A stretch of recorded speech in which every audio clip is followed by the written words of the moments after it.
Hi, welcome to my YouTube channel Techgene. पिछली video में हम लोगों ने स्पेसिफिसिटी के बारे में पढ़ा था। स्पेसिफिसिटी का कॉन्सेप्ट कहाँ आता है? जब हम एक्सटर्नल शीट की बात करते हैं। याद रहे कि हम कभी भी इंटरनल सीएसएस में या इनलाइन सीएसएस में कभी भी हम किसकी बात नहीं करते, स्पेसिफिसिटी की बात नहीं करते। क्यों नहीं बात करते? क्योंकि हमने क्या देखा था, स्पेसिफिसिटी का कॉन्सेप्ट कहाँ आता है? जहाँ हम बात ये कर रहे होते हैं कि किसी एलिमेंट पर अगर मल्टीपल वेज से, मल्टीपल तरीकों से क्या हुई भी हो, स्टाइलिंग अप्लाई हुई भी हो, तो उस एलिमेंट पर कौन सी स्टाइलिंग अप्लाई होगी। तो उसके लिए हम लोगों ने क्या पढ़ा था कि अगर किसी भी प्रॉपर्टी के साथ इंपॉर्टेंट लगा हुआ है तो वो तो हर चीज को ओवरराइड कर जाएगा, वो तो सबसे ज्यादा प्रेसिडेंस उसी की है। अगर इंपॉर्टेंट नहीं है तो उसके बाद सबसे ज्यादा हाईयर प्रेसिडेंस किसकी होती है? इनलाइन की होती है, ठीक है, इनलाइन सीएसएस की। और अगर हम बात करें एक्सटर्नल शीट की, एक्सटर्नल शीट में अगर हम मल्टीपल तरीकों से जो है वो हम स्टाइलिंग अप्लाई करें तो हमारे पास हमने ये ट्रिक देखी थी, जो कि ट्रिक क्या बता रही थी कि सबसे ज्यादा वैल्यू किसकी होती है? इंपॉर्टेंट प्रॉपर्टी की होती है, कि जिस प्रॉपर्टी के साथ अगर ये इंपॉर्टेंट लगा हुआ है तो सबसे ज्यादा हाईयर प्रेसिडेंस तो उसी की है। फिर उसके बाद जो हाईयर प्रेसिडेंस आती है वो आती है इनलाइन सीएसएस की। फिर उसके बाद अगर हाईयर प्रेसिडेंस आती है तो वो आती है आईडी सिलेक्टर की, कि अगर हमने किसी भी एलिमेंट को आईडी सिलेक्टर के थ्रू यूज करा हुआ है और उस पर स्टाइलिंग अप्लाई की हुई है तो सबसे ज्यादा प्रेसिडेंस किसकी होगी? आईडी सिलेक्टर की होगी। फिर अगर हम बात करें तो क्लास या एट्रीब्यूट या सूडो सिलेक्टर्स की आ जाती है, और इनको हमने एक ही नंबर दिया था 10। अब इसमें अगर ये हो कि एक ही एलिमेंट पर हमने क्लास के थ्रू भी स्टाइलिंग अप्लाई कर दी, एट्रीब्यूट एलिमेंट के थ्रू भी स्टाइलिंग अप्लाई कर दी और सूडो क्लास में भी, तो इसमें क्या होता है कि पॉइंट्स तीनों के क्या है? बराबर हैं, 10 है। तो इसमें क्या होता है कि जो सबसे एंड में, जो सबसे लेटेस्ट हमने स्टाइलिंग लिखी होगी वो अप्लाई हो जाती है, ठीक है। ये कॉन्सेप्ट याद रखना है। उसके बाद हमने बात करी थी एलिमेंट और सूडो एलिमेंट्स की, तो उन दोनों के पॉइंट क्या होते हैं? 1 होते हैं। और इसमें भी सेम यही कॉन्सेप्ट आएगा कि जो चीज़ हमने एंड में लिखी होगी वो वाली स्टाइलिंग अप्लाई हो जाएगी। ये चीज़ कब आती है?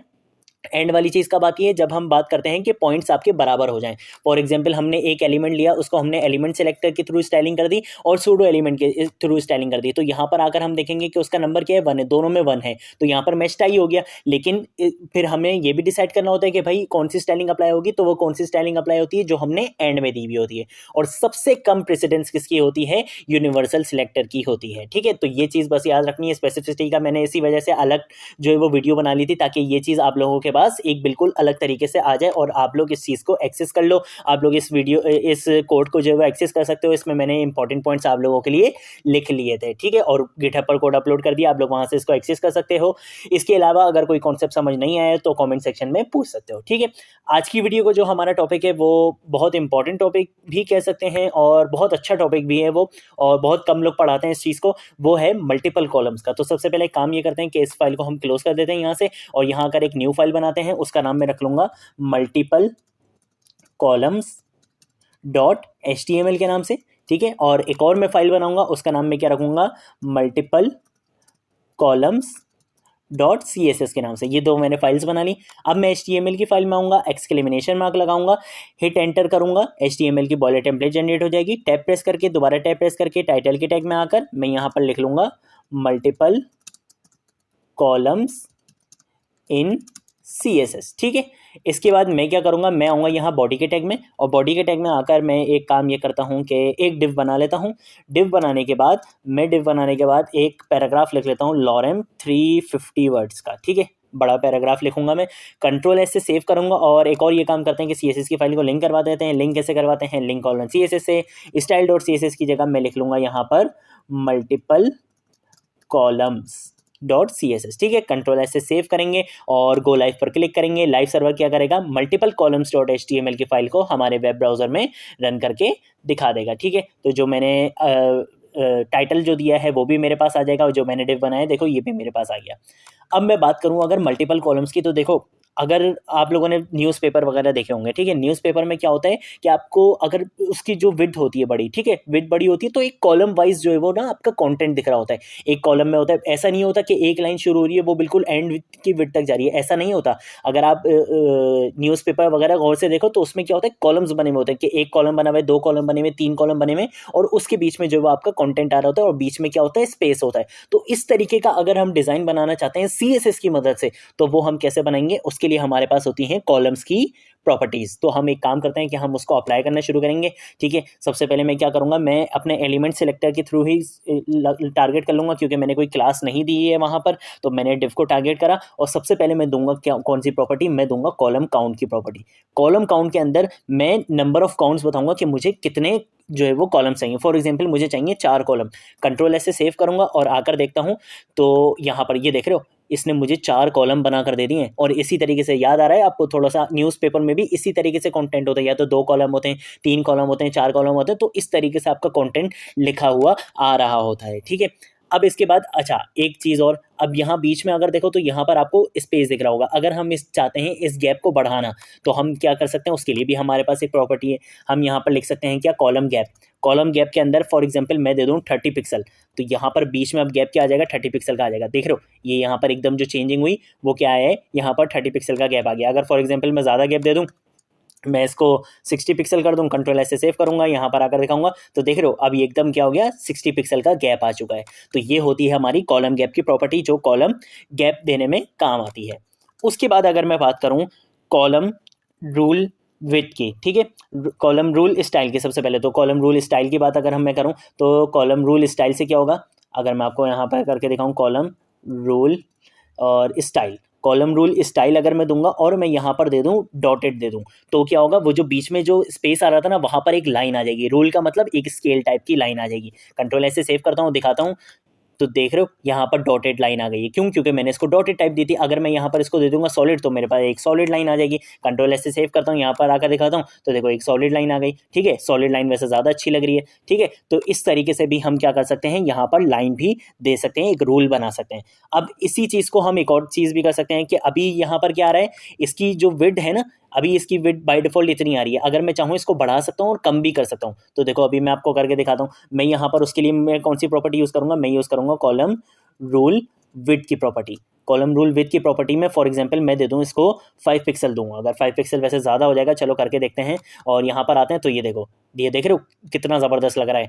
अब एक और चीज़, अगर मैं चाहूँ इसका क्या कलर चेंज करना, तो उसके लिए मेरे पास क्या प्रॉपर्टी होगी, कॉलम रूल विड्थ की जगह मैं क्या लिख लूँगा, मैं लिख लूँगा यहाँ पर कलर, और कलर की जगह मैं यहाँ पर कोई भी कलर दे सकता हूँ। फॉर एग्जांपल मैं दे दूँ क्रिम्सन कलर दे दूँ, क्रिम्सन कलर दे दूँ। कंट्रोल ऐसे सेव करूँगा और अब आपको आकर दिखाता हूँ, तो देख रहे हो कितना ज़बरदस्त डिज़ाइन बनता जा रहा है ये हमारा। तो इस तरीके से हम क्या कर सकते हैं, हम डिवाइड कर सकते हैं अपने कंटेंट को, उसके बीच में हम इस तरीके से रूल लगा सकते हैं, उसमें हम क्या कर सकते हैं, उसकी विड्थ बढ़ा सकते हैं, गैप बीच का बढ़ा सकते हैं, कम कर सकते हैं। ठीक है, ये सारी चीज़ें हम लोग कर सकते हैं। अब उसके बाद एक और चीज़, जैसे हमने पढ़ा था बॉर्डर में हम देखते थे कि बॉर्डर 1 पिक्सल सॉलिड ब्लैक, इस तरीके से हम प्रॉपर्टी देते थे। तो हमारे पास यहाँ पर कॉलम में भी हम एक शॉर्ट एंड प्रॉपर्टी यूज़ कर सकते हैं, जिसमें हम कॉलम स्टाइल, कॉलम विड्थ और कॉलम कलर एक साथ दे सकते हैं। वो कैसे देंगे, पहले मैं इसको क्या करता हूँ, कॉमेंट करता हूँ और यहाँ आकर आपको दिखाता हूँ कि अगर मैं यहाँ पर यूज़ करूँ कॉलम रूल की प्रॉपर्टी, कॉलम रूल की प्रॉपर्टी यूज़ करूँ, सबसे पहले मैं क्या दूंगा, मैं दूंगा यहाँ पर कॉलम विड्थ। ठीक है, तो मैं विड्थ दे देता हूँ यहाँ पर 3 पिक्सल दे देता हूँ, चलो ठीक है, ताकि हमें थोड़ा सा चेंज होते हुए भी देखें। 3 पिक्सल के बाद मैं बताऊँगा यहाँ पर डॉटेड दे देता हूँ, इसको मैं डॉटेड दे देता हूँ। अब मैं क्या दे रहा हूँ, स्टाइल दे रहा हूँ। बस सीक्वेंस आपने यही रखनी है, पहले आपने विड्थ देनी है, फिर आपने स्टाइल देना है और उसके बाद फिर आपने कलर देना है। तो अब मैं यहाँ पर कलर दे देता हूँ टोमेटो। कंट्रोल ऐसे सेव करते हैं और अब ज़रा चलकर अपना आउटपुट देखते हैं, तो देख रहे हो इस तरीके से हम डिज़ाइन बना सकते हैं। ठीक है, तो ये होती है हमारे पास कॉलम रूल की शॉर्ट हैंड प्रॉपर्टी। मैं यहाँ पर एक कॉमेंट बनाकर लिख लेता हूँ, short hand property of style width and colour in column rule. ठीक है, कॉलम रूल में आपके पास स्टाइल विद कलर की क्या होती है, एक शॉर्टेड प्रॉपर्टी होती है, जिसको आप कैसे यूज़ कर सकते हो, कॉलम रूल, और इस तरीके से आप इसको करके यूज़ कर सकते हो। अब इसके बाद एक और चीज़, अगर मैं चाहूँ कॉलम की विड्थ बढ़ाना, ठीक है, मैं क्या करूँ, मैं एक कॉलम को जो है ना वो क्या करना चाहूँ, मैं फॉर एग्जांपल उसको एक आप इस तरीके से समझ लो, एक मिनिमम विड्थ सेट करना चाहूँ कि भाई आपके कॉलम की मिनिमम विड्थ इतनी ज़रूर रहेगी। ठीक है, तो उसके लिए मैं क्या कर सकता हूँ, मैं क्या करूँगा, मैं यहाँ पर आकर दूंगा कॉलम के बाद आकर दे दूंगा मैं विड्थ, और विड्थ में मैं इसको दे दूंगा 350 पिक्सल। ठीक है, मैंने क्या करा कि एक कॉलम की आपकी विड्थ कम से कम 350 पिक्सल होनी चाहिए। याद रखना ये होती है मिनिमम विड्थ। तो देखो अभी मैंने क्या बोला, कम से कम आपकी 350 पिक्सल। तो देखो अब इसने क्या कर दिया, इसने खुद से मैच करना शुरू कर दिया। जहाँ इसको कम मिलेगी। फॉर एग्जाम्पल अभी मैं आपको एक और चीज़ दिखाता हूँ, मैंने इसको यूँ करा और मैं इसको यूँ करते करते अब देख रहे हो अब 3 से 2 कॉलम हो गए, 2 से अभी देखना ये एक कॉलम पे भी आ जाएगा। देखो करते करते करते करते ही देख रहे हो ये कॉलम पे आ गया। क्यों? क्योंकि इसने क्या बोला कि कम से कम विड्थ 350 पिक्सल लेनी चाहिए। जहां विड्थ 350 पिक्सल से क्या होगी, कम होने लगेगी, तो फिर क्या होगा, ये एक कॉलम के अंदर आ जाएगा। तो हमने क्या बोला, जैसे हमने याद आया आपको मैक्स विड्थ मिन विड्थ का कॉन्सेप्ट, ये वही चीज़ है कि ज़्यादा कम से कम आपकी विड्थ 350 पिक्सल रहनी चाहिए। 350 पिक्सल से जैसे ही कम होगी तो वो दूसरे कॉलम में जाकर मर्ज हो जाएगा। अभी देखो अभी बाय डिफॉल्ट कितने आ रहे हैं हमारे पास, 3 कॉलम आ रहे हैं। फॉर एग्जाम्पल अगर मैं यहाँ पर एक काम करता हूँ, इसको ज़रा थोड़ा कम करता हूँ ताकि आपको चारों कॉलम देखें। 250 पिक्सल करता हूँ और 250 पिक्सल करने के बाद अभी देखो यहाँ पर हमें चारों कॉलम मेरे दिख रहे हैं। ठीक है, अब मैं इसको यहाँ से शॉर्ट करके अब आपको दिखाता हूँ। तो देखो जैसे ही इसकी विड्थ देखो 250 पिक्सल से उसकी विड्थ कम होगी तो ये 3 कॉलम बन गए। अब इसको जैसे ही 250 पिक्सल की एक और विड्थ कम होगी तो ये 2 कॉलम बन जाएंगे। होते होते होते देखो अब ये 2 कॉलम बन गए। अब दोबारा अगर 250 पिक्सल से कम विड्थ होगी तो ये एक ही कॉलम बन जाएगा। देखो अब ये एक कॉलम बन गया। तो ये होता है हमारे पास क्या, ये होती है कॉलम विड्थ की प्रॉपर्टी, जो कि क्या बताती है कि मिनिमम विड्थ डिसाइड करती है कि आपके कॉलम की मिनिमम विड्थ इतनी रहनी चाहिए, मिनिमम विड्थ ऑफ कॉलम। ठीक है, तो ये होती है आपके पास मिनिमम विड्थ। अब एक और चीज़ मैं आपको दिखाता हूँ।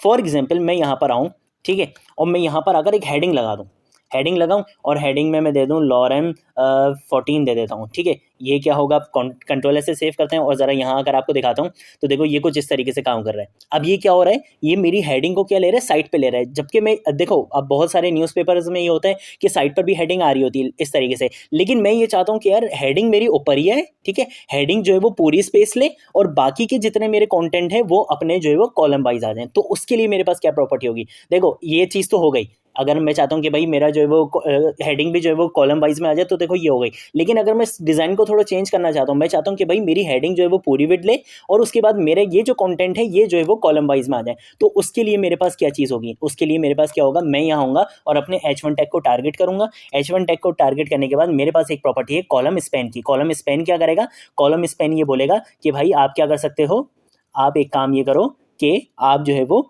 पूरी विड्थ ले लो। ऑल लिखूंगा तो इसका मतलब हो जाएगा पूरी विड्थ ले लो। ठीक है, कॉलम स्पैन को ऑल करा, कंट्रोल से सेव करा, यहाँ आकर तो देखो जो स्टाइल में आपको बोल रहा था वो मैंने आप लोगों को यहाँ करके दिखा दिया है। तो ये होते हैं हमारे पास मल्टीपल कॉलम्स की प्रॉपर्टीज़ जो हम CSS में यूज़ कर सकते हैं और कुछ इस तरीके का डिज़ाइन बना सकते हैं। देख रहे हो कितना ज़बरदस्त डिज़ाइन लग रहा है ये आपको। और अगर मैं आपको इसका ये करके दिखाऊँ तो देखो इस तरीके से अगर हम कंटेंट को कम कर रहे हैं तो ये इस तरीके से जो है वो आपका काम करेगा। देख रहे हो ये बिल्कुल इस तरीके से हो जाएगा। एक तरीके का ये बिल्कुल रिस्पॉन्सिव डिज़ाइन बन चुका है आपका। देख रहे हो ये बिल्कुल रिस्पॉन्सिव है, कहीं से आपका कंटेंट बिगड़ नहीं रहा है, कुछ नहीं हो रहा है। तो ये होता है हमारे पास क्या, कॉलम CSS, मल्टीपल कॉलम्स हम बना सकते हैं CSS में। तो अब आज की वीडियो के लिए इतना ही। अब एक और मज़े की बात ये है वो ये है कि हमारे CSS में सिर्फ इस ट्यूटोरियल में सिर्फ अब 2 टॉपिक्स रह गए हैं, वो दोनों बहुत इंपॉर्टेंट टॉपिक्स हैं। अगर हम बात करें अपनी CSS स्किल्स से रिलेटेड, अगर हम बात करें वेब डेवलपमेंट से रिलेटेड, अगर हम बात करें इंटरव्यू क्वेश्चन से रिलेटेड, तो वो दोनों टॉपिक्स बहुत ज़्यादा इंपॉर्टेंट हैं और वो हैं CSS फ्लेक्सबॉक्स और है CSS ग्रिड। CSS फ्लेक्सबॉक्स हम नेक्स्ट वीडियो में कवर करेंगे, उसके बाद हम CSS ग्रिड पर आएंगे। तो ये दोनों वीडियोज़ बहुत अमेजिंग होने वाली हैं। ठीक है, बहुत अच्छे से आप लोगों ने उसको देखना है और उसके बाद फिर हम आ जाएंगे अपने प्रोजेक्ट्स की तरफ। और प्रोजेक्ट्स भी मैं आप लोगों को बहुत ज़बरदस्त प्रोजेक्ट्स बनवाने वाला हूँ। ठीक है, जिसमें से एक प्रोजेक्ट हमारा होने वाला है पोर्टफोलियो वेबसाइट का। हाँ, पोर्टफोलियो वेबसाइट भी हम बनाएंगे HTML और CSS को यूज़ करते हुए सिर्फ। ठीक है, तो आने वाली वीडियोज़ बहुत ज़बरदस्त होने वाली हैं। बस 2 टॉपिक्स रह गए हैं, उनको हम आने वाली वीडियोज़ में कवर करेंगे। ठीक है, तो आज की वीडियो के लिए इतना ही। सोर्स कोड मैं आप लोगों को प्रोवाइड कर दूंगा। अब हम मिलेंगे नेक्स्ट वीडियो में नेक्स्ट टॉपिक के साथ, तब तक के लिए बाय बाय।